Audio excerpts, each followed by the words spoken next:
des normes de beauté inhabituelles à travers le monde. La beauté est considérée comme subjective, variable d'une personne à l'autre.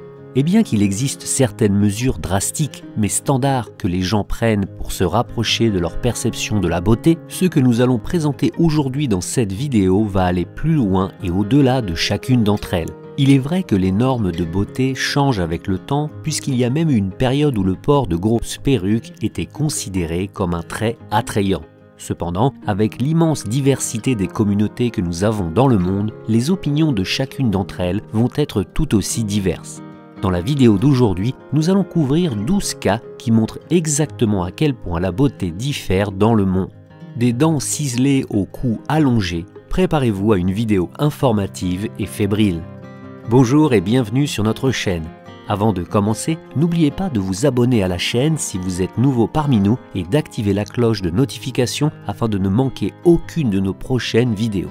Parcourons maintenant notre liste. Numéro 12. Disque à lèvres, Éthiopie. Avoir un grand disque circulaire inséré dans les lèvres inférieures n'est pas exactement un spectacle que vous voyez tous les jours. Il est donc compréhensible que ce concept puisse vous faire flipper. Cependant, c'est un choix qu'ont fait les femmes de la tribu Mursi et Surma d'Éthiopie. Certains considèrent que c'est une méthode pour identifier les femmes de la tribu car les grands disques qui pendent de leurs lèvres inférieures sont assez voyants. Cependant, faire entrer le disque n'est pas une tâche facile. Chaque femme appartenant à ces tribus finit par se faire percer la lèvre inférieure avant le mariage. Le processus comprend une incision faite sur la lèvre inférieure car elle est percée par un morceau de bois. Au fur et à mesure de la cicatrisation, la taille de la cheville placée au milieu augmente à mesure que la lèvre inférieure s'étire de plus en plus jusqu'à obtenir l'aspect actuel.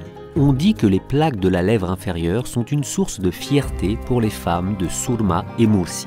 Cependant, ce n'est pas la fin de leur étrange standard de beauté car elles décorent leur tête de cornes ainsi que de différentes décorations faciales que leur tribu considère comme belles. Numéro 11. Yaeba. L'industrie dentaire est évaluée à plus de 128 milliards de dollars américains et à juste titre puisque beaucoup d'entre eux paieraient une fortune pour des soins dentaires cosmétiques ou des appareils dentaires afin de réparer leur sourire. Cependant, ce cas particulier que nous couvrons depuis le Japon tout entier chante un autre air. Vous voyez, les Japonais ont cru au concept de Yaeba ou dents inégales, comme on le dit en anglais. Cela est dû au fait que les hommes trouvent les femmes avec le Yaeba plus accessibles que celles qui sont trop parfaites. Au Japon, les cas de Yaeba, ou plus précisément une canine saillante, sont considérés comme mignons, voire beaux. L'effet est amplifié lorsqu'il est combiné avec un grain de beauté sur la joue supérieure. Comme les Japonais apprécient la beauté naturelle, ce que certains peuvent considérer comme un défaut sera une source de beauté pour eux. Cependant, il y a de l'ironie derrière l'utilisation de la technologie chirurgicale pour créer des imperfections car elle sape le naturel de la beauté naturelle. Numéro 10. Apatani, Arunachal Pradesh, Inde. Les modifications corporelles sont quelque chose de relativement normal dans notre monde actuel, même si le processus est toujours aussi douloureux. Cependant, tous les traits conventionnels de modification corporelle disparaissent lorsqu'il s'agit des femmes de la tribu Apatani, originaire de la vallée du Ziro, située dans l'Arunachal Pradesh, en Inde. Les modifications corporelles auxquelles participe la tribu Apatani vont plus loin et vont au-delà de ce qui est considéré comme des modifications corporelles de la société moderne. Après tout, ce serait un spectacle choquant pour quiconque de tomber soudainement sur une femme avec 2 gros bouchons dans le nez. Cependant, on considère que c'est le summum de la beauté chez les hommes et les femmes de la tribu Apatani. On pense même que c'est ce qui rend les femmes Apatani si désirables dans l'esprit des tribus voisines également. Il y a même eu des récits d'hommes d'autres tribus qui ont enlevé des femmes Apatani en raison de leur beauté légendaire. Les femmes Apatani avaient aussi l'habitude de se faire tatouer. Appelée tipi par les membres de la tribu, c'est une ligne allant du front au bout du nez. Il est dit que chaque femme de la tribu doit se faire tatouer lorsqu'elle atteint l'âge de 10 ans. Cependant, cette pratique a été interdite par une organisation tribale de jeunes en 1972. Numéro 9. Chirurgie nasale, Iran. En tant que pays ayant le plus grand nombre d'opérations du nez comptabilisées dans le monde, il n'est pas surprenant que l'Iran figure sur notre liste. Les femmes iraniennes croient qu'un nez parfait augmente leur beauté. Après tout, leur visage est le trait le plus caractéristique qu'elles affichent quotidiennement, ce qui rend cette croyance très compréhensible. Le coût ne reste jamais constant car il arrive qu'une opération du nez coûte jusqu'à 25 000 $ US. Et les femmes ne sont pas les seules à vouloir d'un nez parfait dans leur vie car les hommes aussi sont avides de l'obtenir. La plupart des hommes considèrent qu'avoir le nez parfait est un symbole de pouvoir et de statut social. Il n'est pas rare de voir de nombreux hommes et femmes avec un bandage sur le nez dans le public en Iran. Cela indique qu'ils viennent de subir une opération chirurgicale, ce qui a un effet croissant sur leur statut social. Numéro 8. La pâte rouge. Ojits, Imba, Namibie. Il y a des siècles, ce qui définissait une femme comme étant belle, c'était l'uniformité de sa peau. Aujourd'hui, nous sommes plus réceptifs et plus ouverts lorsqu'il s'agit de ce qui est beau, qu'il soit noir ou blanc. Mais saviez-vous qu'il fut un temps où le rouge était aussi beau?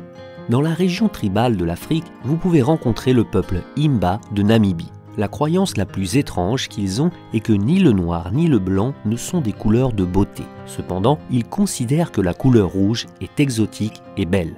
Depuis des siècles, les Imba de Namibie fabriquent une étrange pâte appelée Ojits. Ils enduisent leur corps et leurs cheveux de cette pâte qui agit également comme un agent nettoyant pour les protéger du soleil. La préparation de cette pâte nécessite des connaissances particulières car ils la considèrent comme un symbole du sang et de la terre.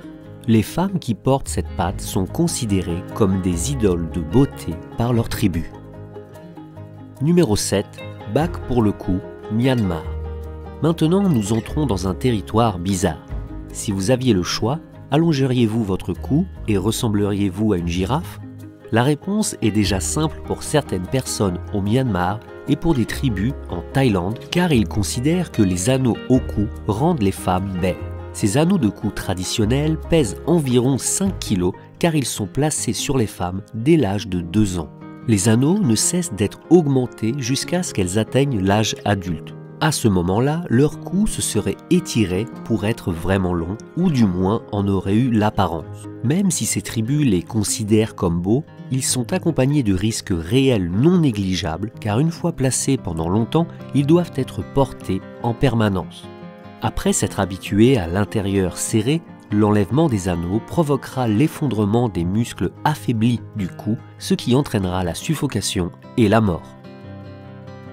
Numéro 6. Ciselage des dents. Imaginez que vous deviez vous faire grincer les dents sans utiliser d'anesthésiant. Imaginez combien cela serait douloureux. Certaines tribus en Éthiopie ont tendance à participer à cette activité particulière. Le but du ciselage des dents dans ces tribus est de donner à vos dents l'aspect aussi tranchant que les canines d'un animal. Ils considèrent des dents de ce calibre comme un signe de beauté et d'attachement à une femme.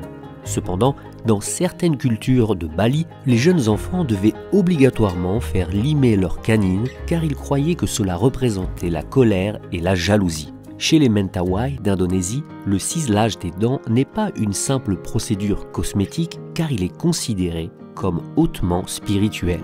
En général, la femme du futur chef est ciselée comme un signe de grande beauté. Aussi mystifiantes que ces procédures puissent paraître, elles ont tendance à être relativement douloureuses en raison de l'utilisation d'instruments rudimentaires et de l'absence d'anesthésie. Numéro 5. Ferme d'engraissement, Mauritanie. Nous vivons dans un monde où les hommes et les femmes souhaitent avoir un corps mince qui pourrait frôler un magazine de mode. Les femmes, en particulier, sont obsédées par les figures de sablier et la perte de graisse. Or, c'est le contraire qui se passe en Mauritanie. Dans ce pays, les gens envoient leurs enfants dans des fermes d'engraissement pour prendre du poids. Dans cette partie du monde, le fait d'avoir un corps mince et en bonne santé signifie que vous ne trouverez pas de partenaire dans la vie. En Mauritanie, les femmes rondes et grasses sont considérées comme le summum de la beauté. Les jeunes filles qui sont généralement envoyées dans ces fermes de graisse sont obligées de manger 16 000 calories par jour afin d'augmenter leurs chances de se marier. Numéro 4. Scarification, Dinka, Soudan. Un avertissement à nos téléspectateurs, c'est quelque chose qu'il ne faut surtout pas se faire à soi-même. Certaines tribus poussent la procédure de scarification si loin que la douleur de la torture semble être négligeable. La pratique consistant à créer des motifs tribaux en utilisant un couteau ou une lame précise est considérée comme une pratique symbolique par la plupart des tribus d'Afrique. Cependant, la tribu nomade Dinka du Soudan oblige les adolescents, garçons et filles, à subir ce processus qui peut être terrifiant. C'est considéré comme un rituel de passage à l'âge adulte et, pour ne rien arranger, les enfants n'ont pas le droit de pleurer et pleurer à n'importe quel moment du rituel est considéré comme un acte de honte pour lequel ils seront mis à l'écart. Il y a aussi d'autres tribus au Soudan où la scarification se produit pendant qu'elles vivent. D'autres marques s'ajoutent au fur et à mesure de leur progression dans la vie, augmentant leur beauté selon leur perception. Numéro 3. Moko Kowe ou le tatouage du menton maori, Nouvelle-Zélande. Si vous avez la possibilité de vous faire ancrer, envisageriez-vous de vous faire ancrer un motif tribal sur le visage ou peut-être un motif symbolique sur la peau? Les femmes maoris considèrent les tatouages chinois comme un grand signe de beauté. La beauté est considérée d'autant plus grande que la complexité du tatouage augmente. Comme beaucoup d'autres pratiques de cette liste, le tatouage du menton est également considéré comme spirituel par les femmes maoris. Cette procédure est appelée Moko Kowe ou, comme on l'appelle en français, tatouage féminin sacré. On dit que le tatouage représente leur véritable identité. Chez les Maoris, l'ancrage est une tradition, mais l'utilisation d'outils et de teintures naturelles rendra l'expérience plutôt douloureuse. Numéro 2. Lobe d'oreille allongé, Maasai, Kenya. Si vous trouviez bizarre les tribus éthiopiennes qui fabriquent des assiettes à lèvres, attendez de connaître cette entrée dans la liste. Depuis des siècles, la tribu Maasai du Kenya allongeait le lobe de ses oreilles pour y insérer des plaques. Lorsque les plaques ne sont pas portées, les oreilles prennent la forme d'étranges longs morceaux de chair qui pendent sur le côté de leur tête. Ils considèrent que le processus d'embellissement va plus loin avec l'âge, car on s'attend à ce que plus ils sont âgés, plus leurs lobes d'oreilles doivent être longs. Les femmes de la tribu poussent ce processus à l'extrême car elles trouveront tout ce qu'elles peuvent pour étirer leur lobe d'oreille le plus longtemps possible. La douleur n'est pas un facteur qui les inquiète car c'est pour la beauté de leurs yeux. Numéro 1. Fossette de joue ouverte, Thaïlande.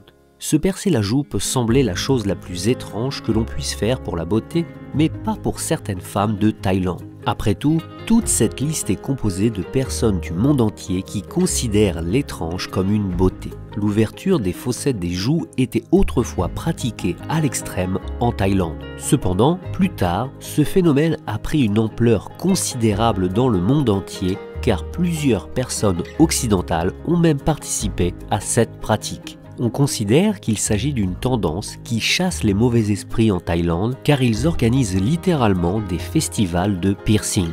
Il faut dire qu'il est pratiqué avec un haut degré de passion et de dévouement uniquement en raison de la douleur qu'ils doivent endurer. Bien, nous voici arrivés au terme de notre vidéo. Avez-vous aimé notre liste? Lequel de ces standards de beauté vous a fasciné? Dites-le nous en commentaire. Si vous avez aimé, alors partagez-la autour de vous. À très bientôt pour de nouvelles vidéos encore plus incroyables et divertissantes.